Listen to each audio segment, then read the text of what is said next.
to this episode of the Uncharted 80s podcast. And for those that are listening for the first time, this is a podcast that shines a light on those bands that perhaps haven't had the profile that we feel they've deserved from back in the 80s. I'm joined today by my good friend Noel. Welcome, Noel. Hi. Now, Noel, who have you brought to the table today? Well, Martin, as you know, we are called Uncharted 80s, and Uncharted has two meanings, actually. So one of those meanings is you didn't get a record that was particularly high in the record charts, right? Now, this band definitely doesn't fall into that category. They had one massive hit. Okay. However, I think a lot of people would have them down as a one-hit wonder. And there is so many other great stuff that they've done. Like, you and I love this band. You know, I want to bring to the table and we can put a spotlight on those other great tunes. Now, if I tell you that massive hit, that was massive across loads of countries, was called Turning Japanese, you'd know it's The Vapors. So very excited to have them.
Yeah, The Vapors, and we've actually got Dave Fenton and Steve Smith speaking to us later. Very exciting. So they were a new wave band from Guildford in Surrey. They initially formed in 78 and they made a massive splash in 1980, obviously, with Turning Japanese. And who are they? So the original members are a singer and guitarist, Dave Fenton, lead guitarist, Ed Bagazette, bass is Steve Smith, and drums is Howard Smith, no relation to Steve. So that was the original members. They were around from 78 till 81. They did reform later, but we'll talk about that later on. Tell us a bit about the early days then, the sort of 78, 79.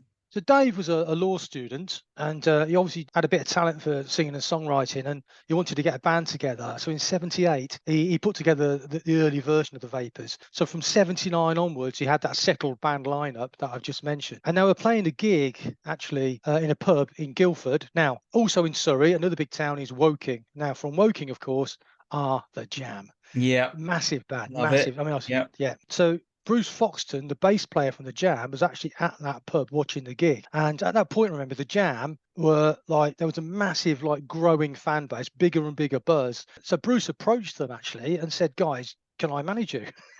And they said, well, I didn't say no. He managed the Vapors along with Paul Weller's dad and the manager of The Jam, John Weller, who was a proper character anyway. I haven't seen him a few times with The Jam. And they got some, really strong management there with some great connections. That was a great start. I mean, that must have catapulted them, I would have thought, just by having that association. Absolutely. You'd think so, wouldn't you? In May, they supported The Jam a couple of times on the tour that they were playing at the time. And then in July, they did a Peel session, John Peel. And they did, one of the songs they did was a really cracking tune called Trains.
song. Yeah, great song. Now, at that time, the BBC credited them as the Vapors. And the Vapors are the Vapors, as we just said, but the Vapors with a U, Oh, right. which is the kind of British spelling of Vapors, under like the band name we now know and love. In September, they signed to United Artists. So they've got their record label. And then in October, released their first single, Prisoners.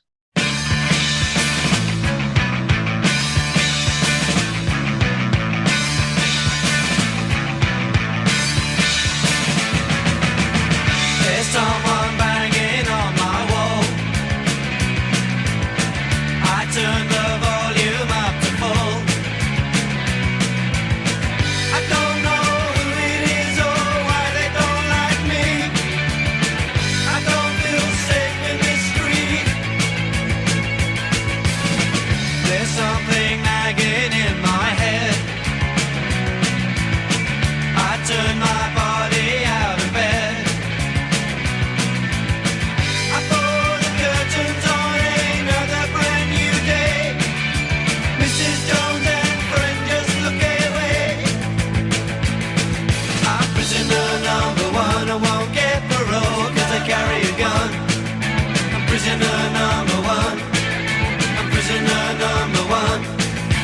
We're all prisoners. We're all prisoners. We're all prisoners here.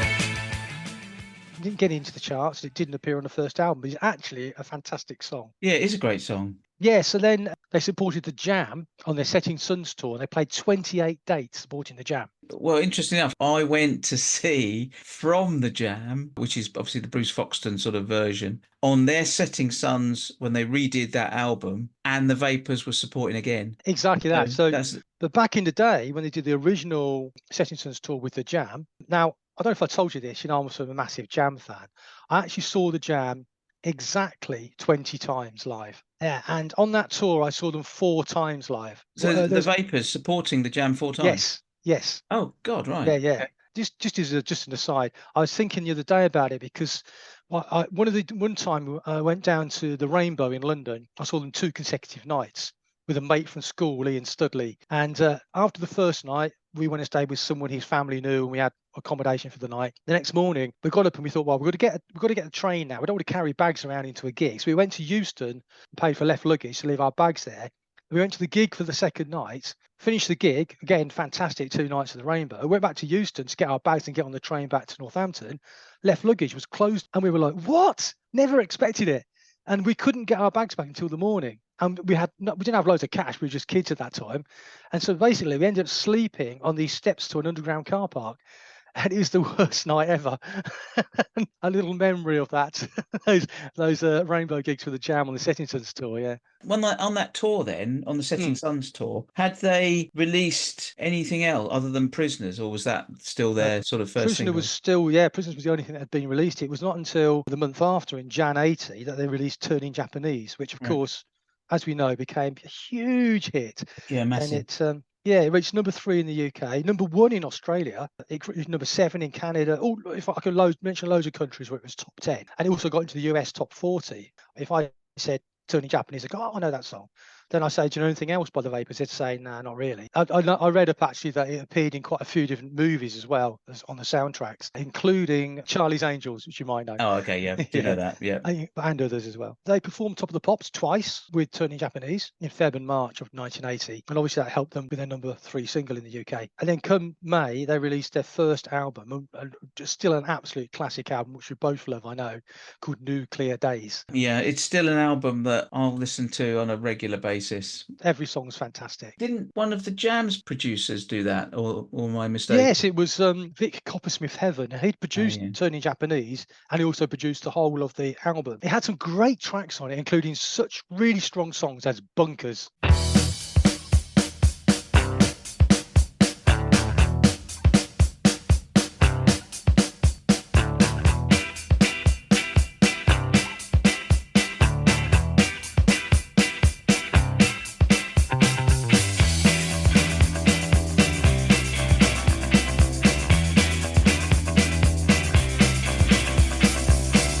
I could take another little ride in the country.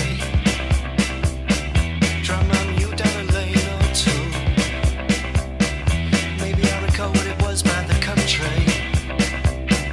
made me so excited when I moved uptown. Maybe it's the noise in the streets and the car parks. Maybe it's the kids as they swan around. Maybe it's the tides as they burn past my window. Maybe it's the corner where we all hang out. I got no idea where we go from here. Maybe that's why we're living in bunkers. I got no idea where we go from here. Maybe that's why we're living in bunkers. We're living in.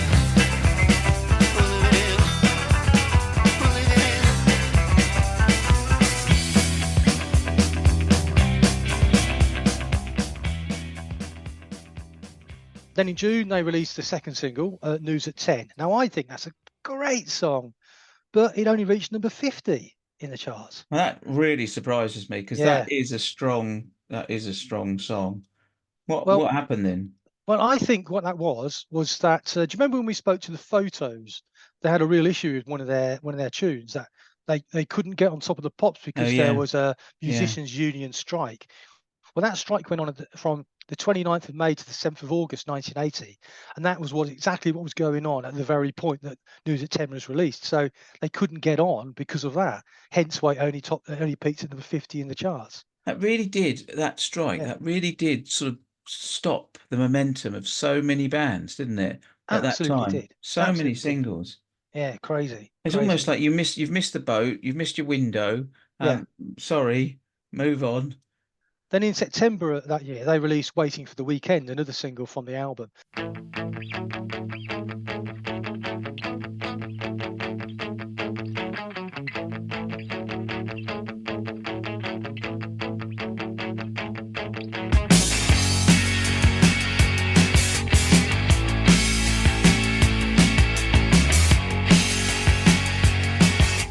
It makes all the difference in the universe to be with you at night, but it only makes it worse in the daytime.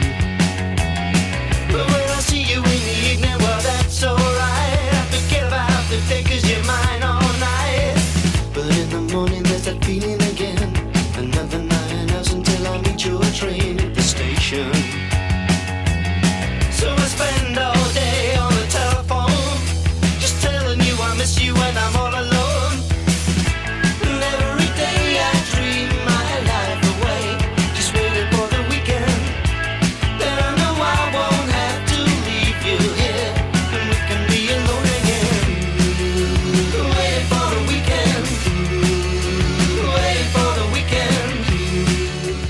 Wait for the weekend to come. Now, that didn't even chart at all. Now, it's like the impact of that strike had stopped the kind of ball rolling with them, basically just stopped them in their tracks, and they literally started not getting the chart success after that. Really Right. disappointing, sad. Right. So that's 1980. 81, they released Spiders, the single Spiders.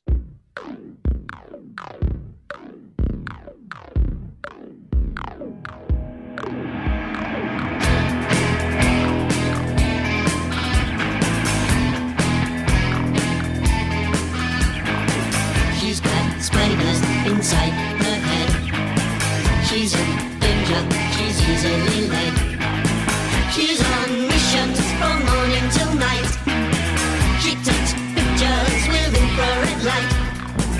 Secret agent, Miss CP19. I still love you, Miss CP19. But every morning when she jumps out of bed, she shakes the spiders playing inside her head. Oh my baby, what shall we do? Baby's in a black web, I feel blue. Johnny's in the corner shop waiting for you. He's got lots of. Look out, Johnny, she's got spiders inside her head. She can't control her baby spiders. She wants them dead. Another great song, but again didn't chart. But then in February, they recorded a Radio 1 in-concert session at the Paris Theatre. In March, they released the second album, Magnets. That again didn't make any impact, but it's a great album, as you know. Underrated, I would say that. Yeah, It's got absolutely. some very good tracks on it. Yeah. Even, and we're fans, but They are very good. Then in July, they released another single, a great, really catchy single called Jimmy Jones.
With me,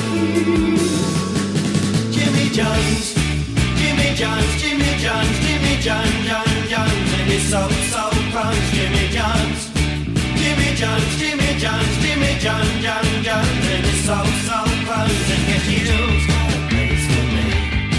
You get you's got a place for me. There's a rumor going round that the garden's not the place to be. He's got a place for me.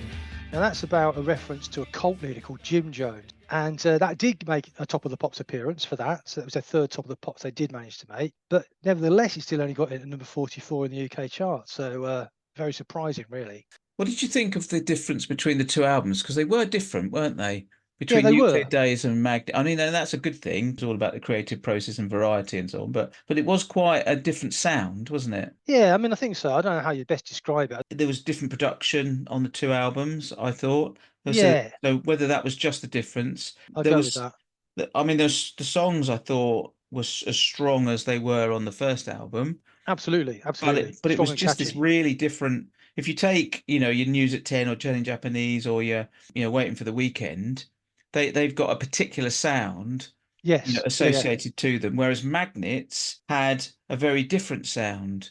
As I say, maybe it was just about production. I don't know, but I don't know how to even pigeonhole it, but you're right. It does have a different kind of vibe to it, and production could well be the explanation for that. Now, interestingly enough, the band had a 7th single lined up for release called Red Flag, and it was set for release, but the record company pulled the plug on it, effectively ending the relationship with the band, who then split up shortly afterwards.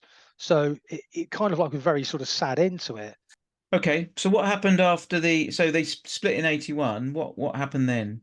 Dave became a solicitor specialising in music law, and he worked as an in-house solicitor for the Musicians Union. Now, Ed started to work as a producer for BBC Television and continues to do so, actually, with lots of credits to his name, including Doctor Who. Steve formed a band called Shoot Dispute, which had a John Peel session, more than one John Peel session, actually, and toured supporting Bruce Foxton. And Howard ran an independent record shop in Guildford for many years. And then he worked at the Performing Rights Society. And I found an interesting little fact that in 2017, he stood as the Labour Party candidate in Guildford South East County Council elections. Then I know there was a reunion. So what was the lead up to that then? What happened? Yeah, so Steve's band was playing in one of the classic gig venues in London called the Half Moon in Putney. Partway through his set, Dave and Ed walked up onto the stage and joined him and played Turning Japanese. It started, rumours were rife, basically, that the Vapors were coming back again, like a little taster, really.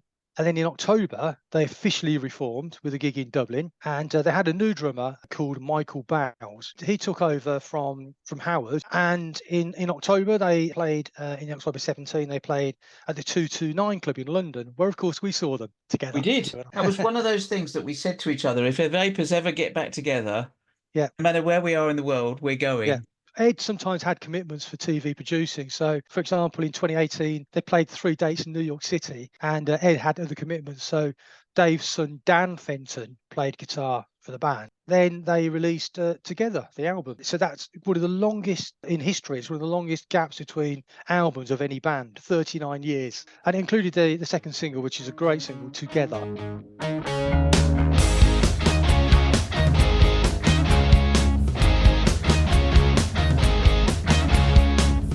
been through troubled times, we've been through stormy waters. It took its toll on us, raising our sons and daughters. Now in the outer zone, we got our stuff together. We're even closer now, we can be close forever. I used to think about you sometimes, instead of thinking about me. We used to laugh, but we don't sometimes. That's what we both need. So let's get together, come on. Let's get together, come on. Let's get together, come on. I said let's get together, come on. Let's get together, come on. Let's get together, come on. Let's get together. They released some other singles from it, Girl from the Factory and Wonderland. And then in 21, they went out on Nuclear Day's 40th anniversary tour. And that year and the year after, they released a couple of download singles, One of My Dreams Came True and Novocaine. In 22, talking about From the Jam then did the Sound Effects 40th anniversary. So if I found Sound Effects was a Jam album, and obviously the From the Jam toured it as their version of it. And the Vapors supported them again on that tour. So that relationship with Bruce then still sounds like it's really strong. absolutely. Just a couple more little facts. I mean, they played loads of gigs. I'm just mentioning a few examples here. But in 23, they played in Guildford. And that was for Dave's 70th. They played in Guildford. But they also played in the States at the Cruel World Festival in Pasadena, California. And this year, they've played at Port Merion already. And it's been an annual gig for them since 2017. Now, if anybody hasn't been to Port Merion, it's the most magical place. Honestly, it's great place to visit, really. Honestly, They did like a convention there, I think, didn't they? Like the Vapors convention. And then they have and it's like just a great place, really interesting place. Right now, they've got another US tour scheduled, and they have released the single "Eyes on the Prize."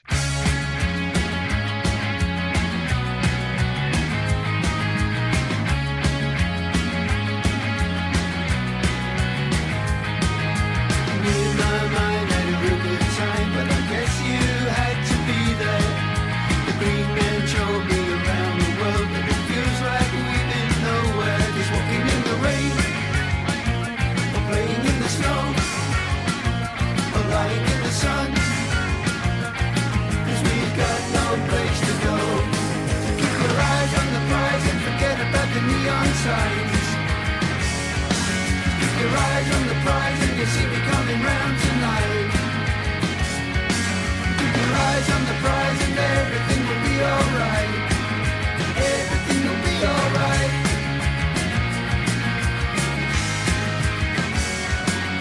The submarine sound took around the world. Feedback on the sonar. The submarine man has a different girl. In every port he goes to, just walking in the rain, or playing in the snow, or lying in the sun, 'cause they've got no place to go. So keep your eyes on the prize and forget about the neon signs. Keep your eyes on the prize and you see me coming round tonight. Keep your eyes on the prize and everything will be alright. So that's the Vapors. Okay, brilliant. Thank you. Let's go now to speak to Dave and Steve. Welcome, Dave and Steve, to the podcast. Thanks for joining us. Hi. Hi. Dave, just tell us a little bit about your initial inspiration. What sort of things were you listening to when you were younger? Ooh, it goes back a long way. It ended up being bands like Devo. Well, I started off with the Beatles. The Beatles were the first band I ever saw. My parents took me at the age of 10. I went with my younger brother, who was aged 8. So that's one of my first memories. Was it was either that or go to a fun fair in Bournemouth. But the Beatles were playing in Bournemouth, so we went there instead. So yeah, Stones, Small Faces, the mod bands of the 60s, developing out into U2, Devo. I liked a lot. I actually got to see them a couple of times, which was good. Oh, brilliant! And did Devo wear their flower pot hats? They did, yes. Oh, did they? I remember them standing back against their guitar amps and so on, with lit from behind. It was a really impressive stage show without too much exercise going on. It's very, very. It inspired me, considerably in terms of how to present yourself. Fantastic. So Dave, where did the name The Vapors come from? How did you come up with the name? It came out of the dictionary. just thumbing through. I wanted a name that wasn't physical. It's not tangible. You couldn't touch it. So something smoky, something, and vapors came up as a possibility. And I don't know. I've lived with that for a while now, obviously, and I think we could have done better, but it served its purpose. That's great. It's a good And name. it was without the U right from day one. Yes, yeah, I was going to ask you about that. Yeah, we always went for an American spelling. Yeah, And because it's smaller, you can get bigger letters in the same space. It doesn't look so ugly as sticking a U in it. It's not unnecessary. I mean, I saw it. The BBC credited your peel session with the U, but I guess a few people make mistakes over the years anyway with the You U. still do. You know, some promoters even now still spell it with a U. We have to tell them off again. Yeah, tell them off. You think after 45 years, they would have got used to it, but Yeah, you think so, wouldn't you? you know, So that journey then, when you first started, yourself, Ed, Howard, and Steve, just talk us through that journey in sort of maybe 78-ish. Well, there was a kind of Mark I version of the band, which Dave started in 1978 yeah. with three other people. And I that was the first Vapors that I saw, and I thought they were great. But it was really just a local band playing sort of locally around. And because of that, that band kind of fell apart. And yeah, Ed and Howard were in a band called Ellery Bops, and Steve was in a band called The Absolute, and they all split up about the same time. And I went around picking the best musicians from each of those defunct bands to add and bring into the Vapors. So your original lineup before those guys joined, I think they went to university, didn't they? Yeah, that was the problem really. That's why all these bands were splitting up at the same time. They were all 18, leaving school, going to university, or their parents wanted them to go to the university of their choice. Yeah. So me trying to get them to stay at home and be in a band didn't go down too well with the various families. But And that kind of all happened about, was that February, March 1979? yeah. The first gig the four of us did as that lineup was early in April, I think, or March or April 1979. And that's when the four of us came together. And then I think it was like a second or third gig on a Sunday night in a venue called the Scratchers, the Three Lions in Farncombe near Guildford. And not very many people in the pub, but one of them was Bruce Foxton of the Jam, who hung around after we finished playing, said how much he liked it. I said, look, if I can try and swing it, would you like to come and play on a couple of gigs on the Jam tour that's just coming up in May? Which we all thought, well, yes. Of course. We'd really like that. I was thinking, for one thing, I'm getting him free to see the Jam. That's great. And we went down well in the two gigs that we did with the Jam, and that got Bruce more and more interested, and he became more and more helping us out more and more, and brought John Weller along to a Guildford gig, which was it was a really good night. And afterwards, John said, yeah, me and Bruce together would like to manage you guys. And what do you think? There wasn't exactly a big queue of people wanting to manage us, so the fact that these two amazing people wanted to do it was brilliant. We just said, yeah, we'll go for that totally. And then through John and his connections, we started getting gigs. John was having meetings with record companies, and things started, that's when things started coming together really. But it was very early on in the four of us playing together that started happening. It was within like 2 months. Incredible. So we previously spoke to a few bass players on these podcasts.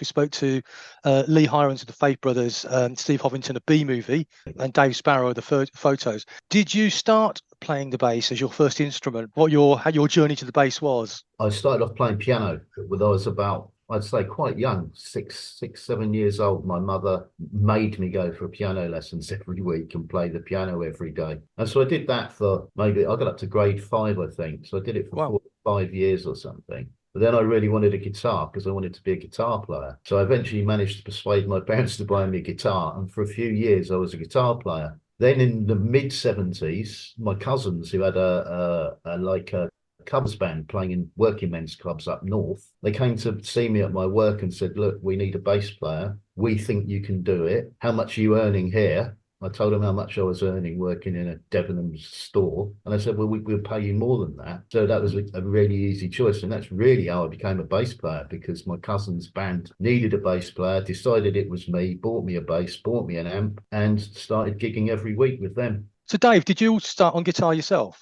Yeah. I mean, apart from junior school, learning the recorder, Oh, who didn't? Yeah. And like Steve, I was made to have piano lessons from the age of about 5, but unlike Steve, I didn't have to do exams, so I got the experience without the stress. So yeah, Excellent. it gave me a bit of a grounding in music and learning to read music and so on. That's really good. So when did you get your first guitar? The age of 10, my 10th birthday. It was second hand, but I loved it. And I taught myself to play and write songs. I mean, I couldn't play other people's songs very easily, so I wrote my own. Oh, I love that. And when did you get your first electric guitar?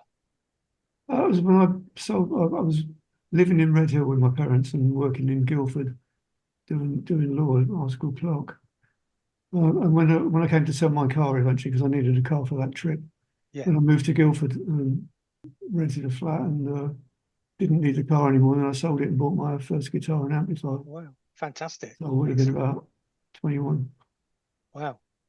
Well, that Mark I version of the band then, when, Bruce and John spoke to you, what songs were in the set list? What were you doing? Original songs? Was it covers? Yeah. What? It was pretty much the first album, pretty much the Nuclear Days album, with a couple of others that didn't quite make it there. When the 4 of us got together, there was some of the first album was in the set at that time, but a lot of it wasn't. And Dave just went through, when we 4 of us got together, just went through this inspired period of writing where he was coming in every week with a new song, and it was another great song. Real golden patch of a few months when we just got the first set properly nailed. Awesome. We Martin and I love Nuclear Days. We both play it all the time still. For us, it's as fresh now as it was. Oh, cheers. That's really nice to hear. I mean, I'm not surprised that Bruce and John wanted to get involved because, they are. It's a very strong set. Yeah, and I think we were really quite young as well at the time. I mean, Ed and Howard were 18, and I think I was 21. So we were quite a young band. But listening back to there's a set from the Rainbow in 1979. I listened back to it and I think we were really tight. Even at that young age, we were really good. It's funny because when we spoke to Chris Pope from the Chords, they had a very quick rise. Literally Paul Weller in the audience invited them to go on the Jam tour. They had this rapid rise for them as the Chords. Very quickly, and they were in a very similar age. Yeah, they were very much around at the same time. We're good friends with them, still are. Yeah, well, Noel and I both came to see you guys at the 229 Club, and obviously Chris did the support for that gig. So, and Noel actually, to be fair, as saw you back in the day. Yeah, I did see you at the Rainbow. I think I did 2 nights at the Rainbow, and I did the whole of that tour about 4 times, different gigs. I remember, I don't know if it's the Rainbow gigs, but John Weller we used to come on occasionally and introduce the Jam, like, we're the best rock and roll band in the world. No, he did not occasionally. He did every yeah. And it was amazing, and that power and the energy, it must have been such a great influence on you as a manager. Yeah, John was great. He was really straight all the time. There's no bullshit with John. He just gave it to you straight, and I admired him for that. God bless him. God rest his soul. Yes. So you then got a Peel session, and talk to us a little bit about that, because that's another common theme that we've seen with some of the bands that we've spoken to. Did you send the tape in, Dave? Yeah, I did. Dave just sent the tape into radio to John Walters, presumably. Yeah. To John Walters, the producer, and he just, that was completely independent of, although Bruce and John were kind of around at that point, this was kind of independent of them, which is quite gratifying. And it was recorded on a very basic 8-track in a very basic 8-track studio at that time. The BBC was not state of the art, but I really liked that demo, that session. I mean.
That's great, because normally when we've spoken to bands who've done Peel sessions, they've gone into Maida Vale and had all these high production stuff on it. Yeah, So it that's changed. great. Yeah. It did change. I Yeah. think I ended up doing some Peel sessions with a band I was in afterwards. And when I went back to the same studio, it was all of a sudden, it was like the Starship Enterprise in there. The difference was incredible. In like 3 years, it had gone from being really, really antiquated to state of the art. It must have been such an amazing moment for you to have had that. I remember the night where the record company, we had two record companies interested in us, Polydor, who the Jam were with, and United Artists. We chose United Artists because we don't really have too many connections with the Jam. I mean, management was one anyway, but having the record label as well, we'd have ended up being dealt with as a package, two bands, and that was best not. We had two choices, like Dave says. The only thing that stopped us going of ruling Polydor out was it would be too much, to be on the same label, and everything would have been too integrated with the Jam and the Vaders. We wanted to keep our identity separate. But the bad thing that happened was we signed to the label where everyone really liked us in the building. There was a small amount of staff, and they kept with their acts. You could do an album. If it didn't do well, you'd still get to make another album. But within 4 or 5 months of us signing that deal, EMI had bought out United Artists and made all of the staff at United Artists redundant. And then we'd gone from everyone knowing us and being into the band to nobody knowing us, and just nobody knowing. First time we went to EMI, it didn't know who we were, did they? No. Wow, that's incredible. A lot of things came together at the same time. Obviously, at the same, it was like losing your record company when they got bought out by somebody else. So was turning Japanese going so stratospheric so early a blessing or a curse?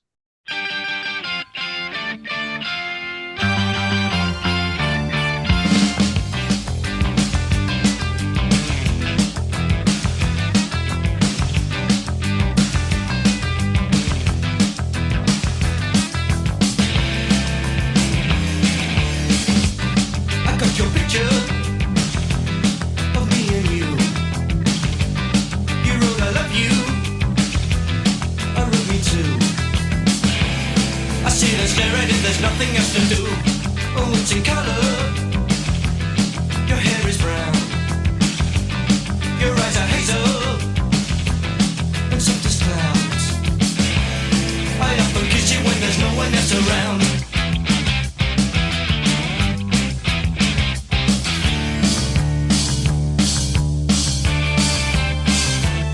I got your picture.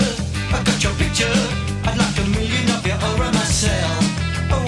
To take a picture so I can look at you from inside as well. You got me turning up and turning down, I'm turning in, I'm turning right, I'm turning Japanese. I think I'm turning Japanese, I really think so. Turning Japanese, I think I'm turning Japanese, I really think so. Turning Japanese, I think I'm turning Japanese, I really think so. Turning Japanese, I think I'm turning Japanese, I really think so. It goes both ways, really. I mean, in some ways we missed out on other things because we didn't have a slow rise into the public awareness. It was like a meteoric rise. Getting success too early or too soon or too easily puts people off. Yeah, I'll get that. Yeah. So I think we got a bit of that. So I think there was a bit of they wouldn't be anywhere if it wasn't for the Jam, which is perfectly true. On the second, otherwise it's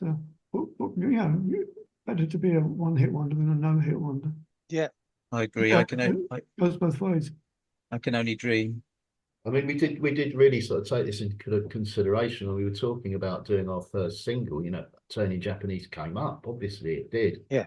We were like, oh no, I don't think we should do that as our first single because, then we might just be a one-hit wonder. So we put out another record instead, Prisoners. good song. So Turning Japanese was our first single, but it still went, but you can't complain about it going stratospheric, really. It was just like this mad dream happening at the time, where we'd gone from playing in little pubs to being on top of the pops in a very short amount of time.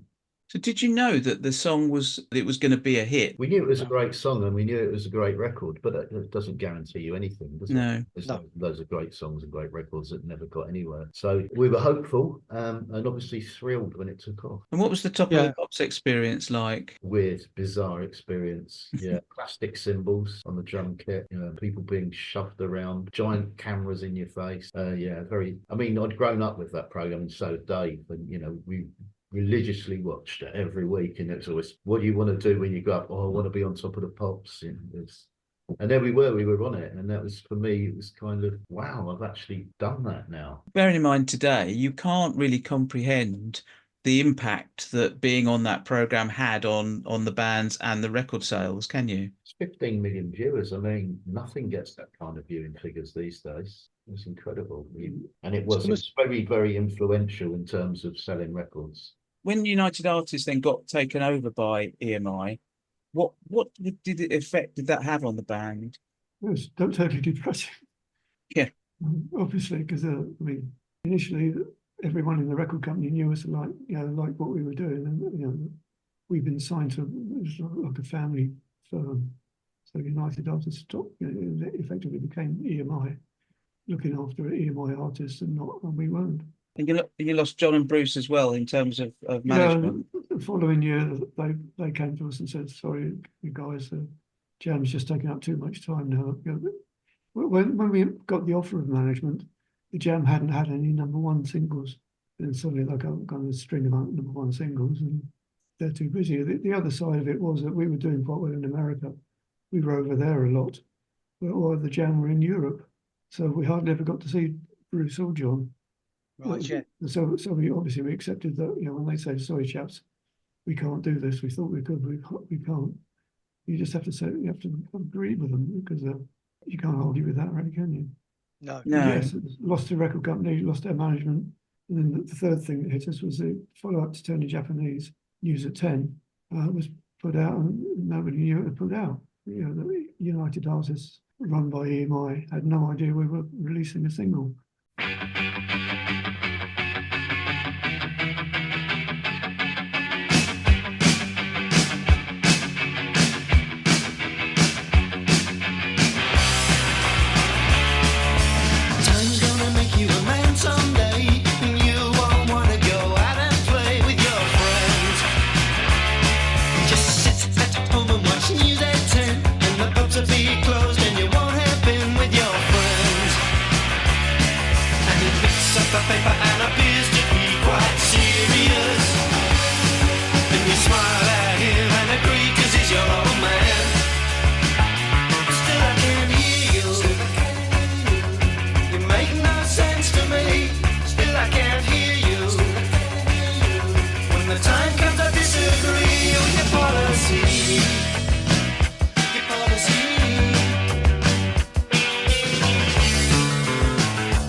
We're riding high in the charts and everything's going really great, except our record company's gone, our management's gone, and the next single, Top of the Pops, is on strike, and you're not on. And that was because again, we knew it was a great song and it was a great record, but this one didn't happen. Yeah, we've had a similar thing with other podcasts we've done, actually. Quite a few other bands have had exactly the same experience.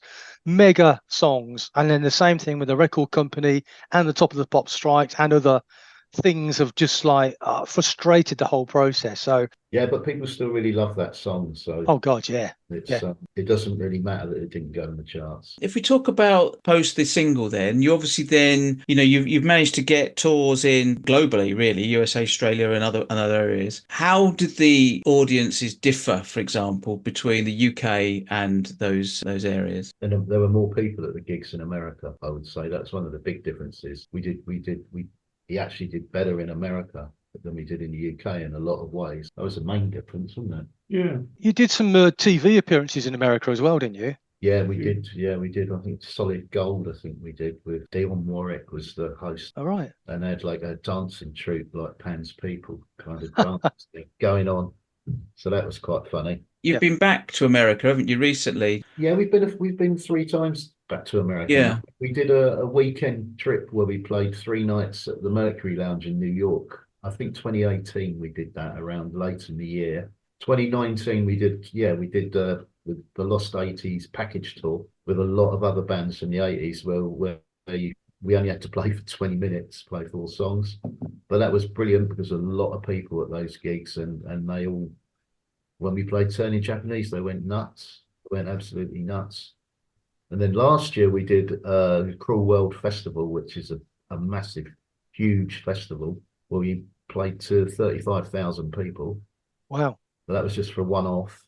And this summer, we're going to California to do 6 of the 80s package tour shows. And then we're going to do 4 on the East Coast, do 2 at the Mercury Lounge in New York, 1 in Harrisburg in Pennsylvania, and 1 in Woodstock. So, yes, 6 80s shows, 4 of our own shows. And really looking forward to that, really, because we know the sun will be shining. Yeah. And after those dates, we're going to go into the studio with a friend of ours producing, and we're going to do album number 4. Oh, awesome. That's great news. Well, I'm glad that it's not taking another 30 years between the albums. Exactly. We've got always, like, if anyone says it's a bit of a long time, you go, you kidding? It is about time. It's 4 years now since. Yeah, exactly. But we've got 20 songs. We've got some of them finished already, and some of them we're ready to go. Well, if they're all as strong as Eyes on the Prize, then we're in for a treat, I think. Yes. I hope so. I was wondering about that. I can't tell anymore. People say it doesn't sound like the Vapors, or it does sound like the Vapors. I don't think the Vapors are going to sound. I just write what we write. I'm really excited about it. I think we've got some great songs. Okay, let's look at you got Nuclear Days, you've got Turning Japanese, massive success. You then go into Magnets. Talk to us about that journey from Nuclear Days to Magnets.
Until they think they can be seen, then pour contempt through eyes that seem like magnets, small and hard magnets.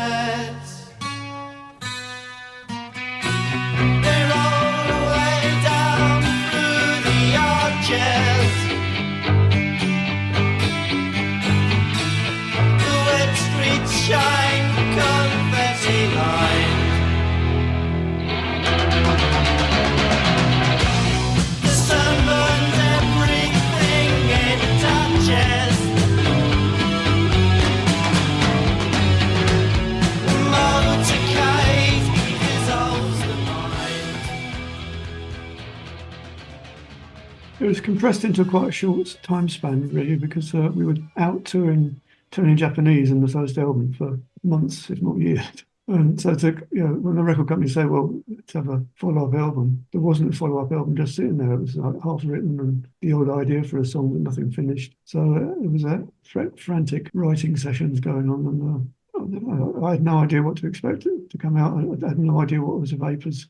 People say it sounds like the Vapors. I don't know. I can't see a distinctive sound, really. Definitely with Magnets, we went for a rockier sound, guitar-wise, heavier guitars rather than a cleaner. The production on Magnet seems that you're right. The guitar's sort of perhaps more in the front, but how did you look back now with that at that still with affection? Yeah, I mean, we went for that sort of sound with Dave Tickle. We went for a rockier sound with Dave Tickle, and we got it. So I can't complain. It was the way that it was produced and recorded and mixed, which made it sound different to Nuclear Days, really. I don't think it was necessarily much that we were doing, but just the way that it was captured. It's mainly we left it to the producer, really, to produce, and we were just like, we'll do whatever you want us to do. We'll play what we play and sing what we sing.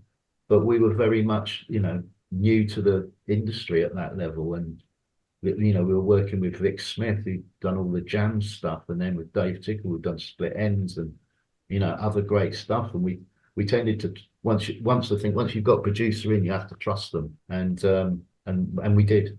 The thing is, Vic Coppersmith Heaven's always done fantastic stuff for the Jam. So, the same. It's a great album. Some great songs there. I really like Civic Hall, by the way. It's one of my favourites.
A true story, that song. Is it? Is what a jam jar in a plastic bag? Yes, Dave getting harassed by the police. That's what that one's about. By the Civic Hall. There you go. The whole song is about police harassment. I mean, I really like the production on Magnets. I think some of it's really great. But that's the main. It wasn't us that changed. It was more the producer that was changed and changed the sound. I suppose the only thing would be that obviously it didn't get the success you might have hoped for, I guess. And would that be down to EMI, down to the record company not giving it enough of a push? Yeah, I mean, we were still stuck with them. So I guess that they were more interested in their big artists than the totally. I mean, Duran Duran was a lot more important than us. We become a very small fish in a very big pond. Yeah, that's crazy, though, isn't it? They've spent the money to get an album put out. They're not bothered promoting it almost, and the same with not even knowing that News at 10 was coming out. I mean, that's pretty outrageous. Yeah, isn't it? that was the head of A&R, Dave Ambrose. Wanted to see him. He had to go out of the office and check out whether we had a release. He said, "Yes, it has been released." I can't believe, that I'm saying for your record company not to want to record you it's very depressing.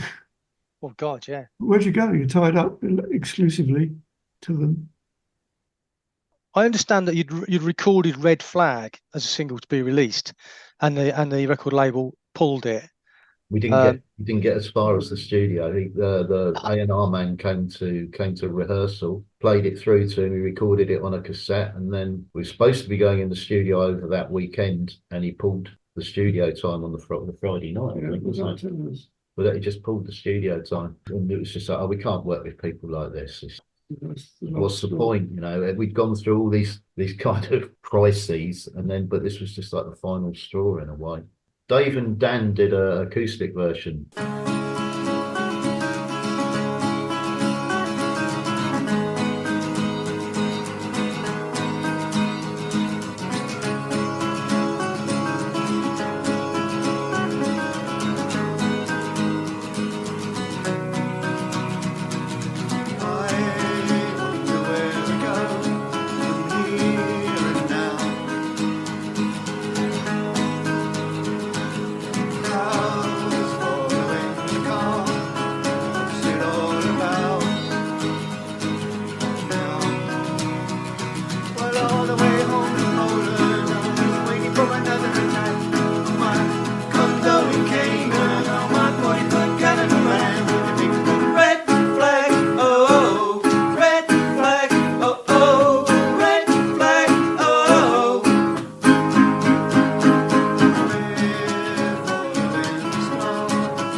I have to say, it's a cracking song, and it's like a real earworm. It's one of those songs that you keep singing and repeating back to yourself. Yeah.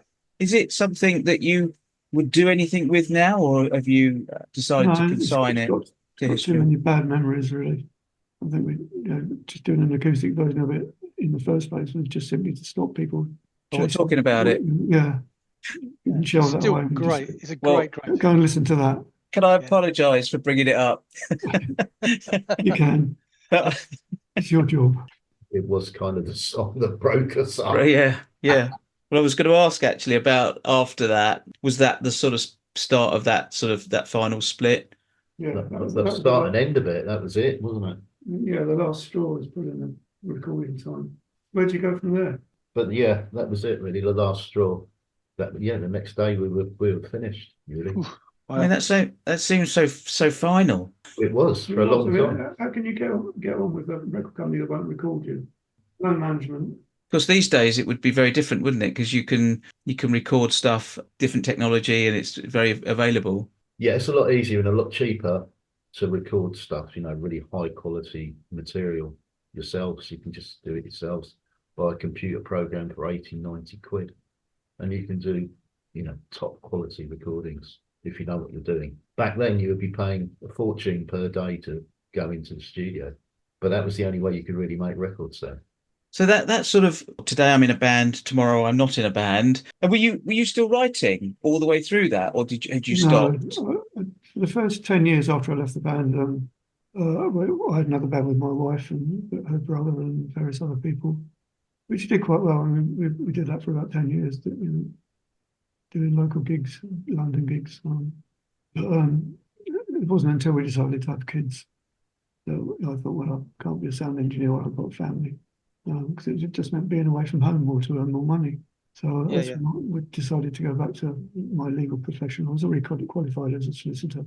I did that in 1977. April Fool's Day, 1977, I became a lawyer. Says everything, doesn't it? Steve, what about your title? Because obviously you went in, was it Shoot Dispute? I think you.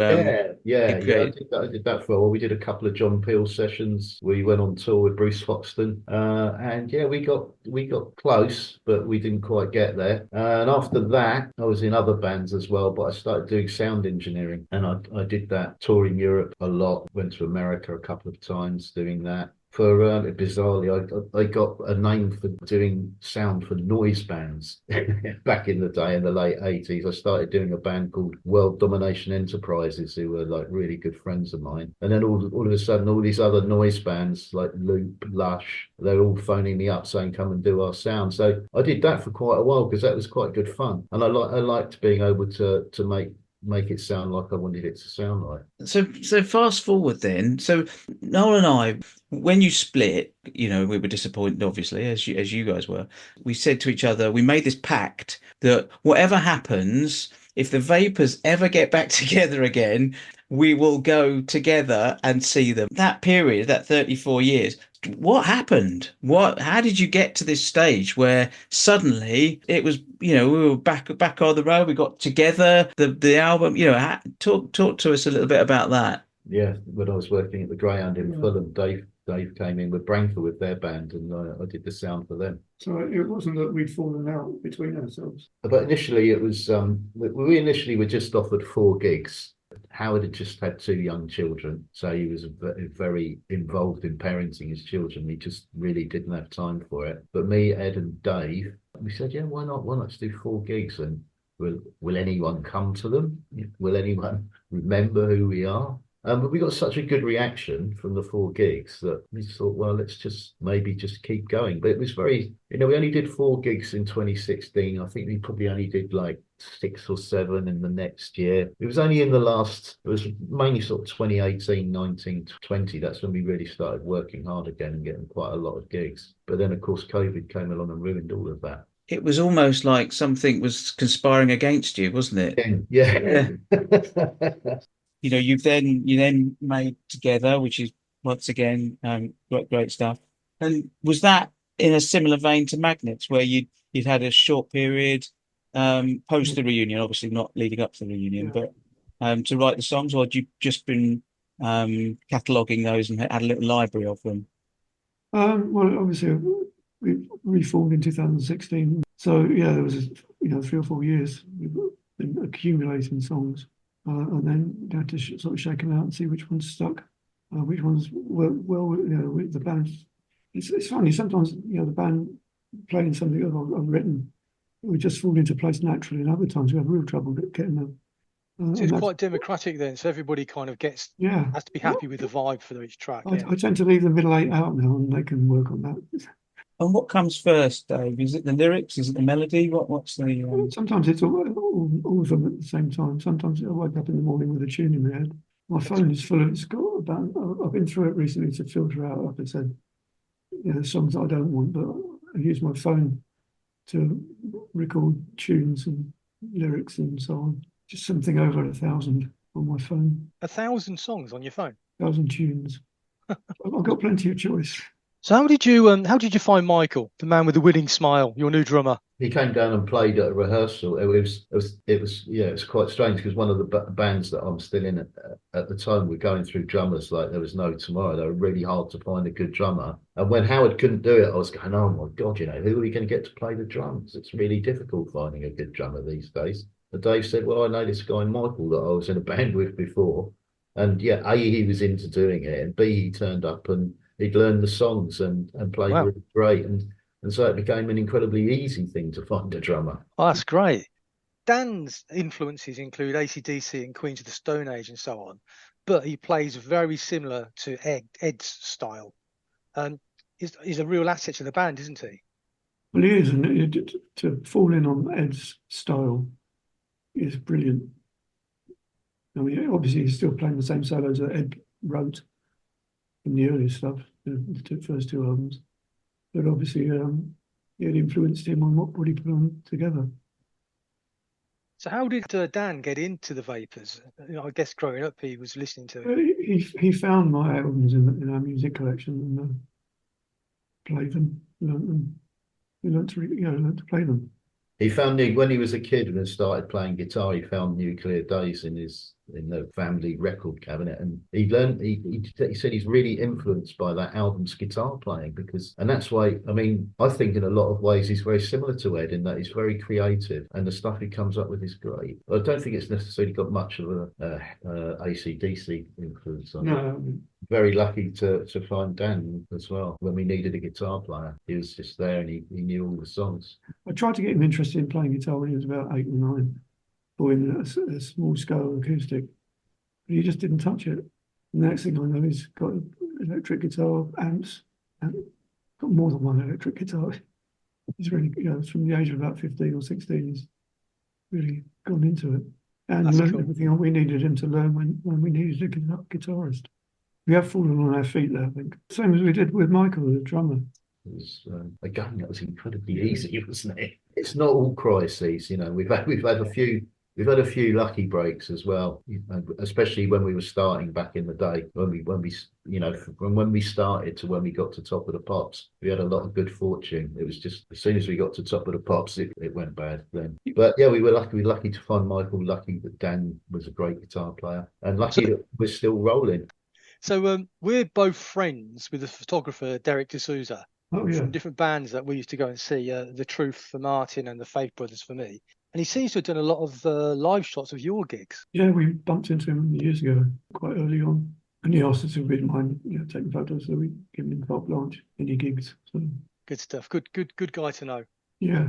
One of my biggest regrets now, I live in Spain now, as you know, is that I never got to go to your regular Portmeirion annual kind of gigs. I mean, that sounds like an amazing thing.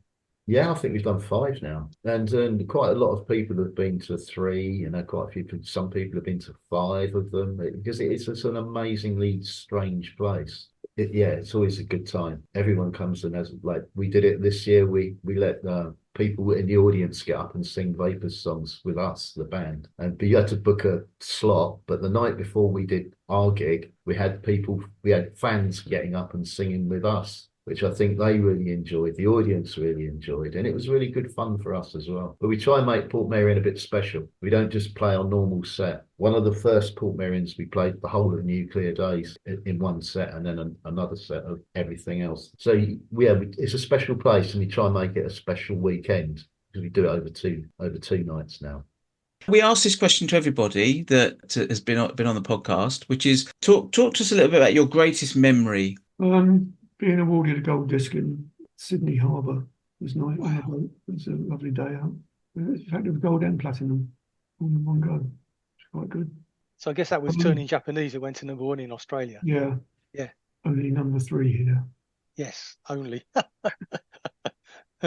No, we managed top 40 in America, but that was spread out. I mean, it got released on import in New York, and it gradually went around the country east to west, charting in every state gradually.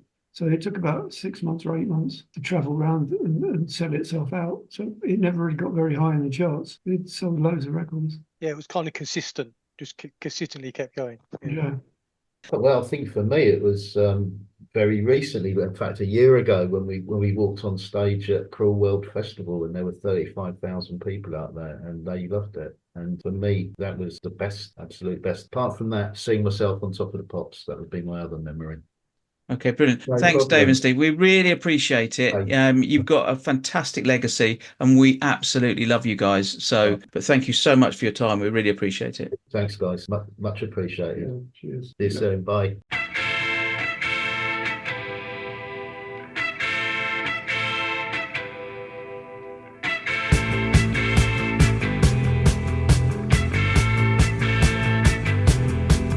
By the time you get this message, I'll be down. You may recognize my elementary sound. But we can freeze time. Yeah, we can freeze time. But sometimes I just get dropped in neon signs. It helps me when I read between the lines. But we can freeze time. Yeah, we can freeze time. But when the daylight tightens around me, I pack up all my problems and run.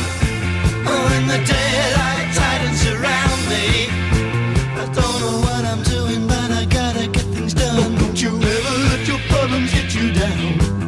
If you'll just pick up the phone, I'll come around. And we can freeze time. Yeah, we can.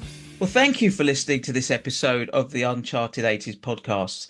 As you know, we do our research from a variety of sources, but of course, if you want to add any more details to what we've talked about, then you can, of course, contact us. Where can they contact us, Noel? Well, they can contact us on our email address, which is podcast@uncharted80s.com. Brilliant. Or you can do that via our Facebook group, the Uncharted 80s. Thanks, everybody, for listening. Thank you.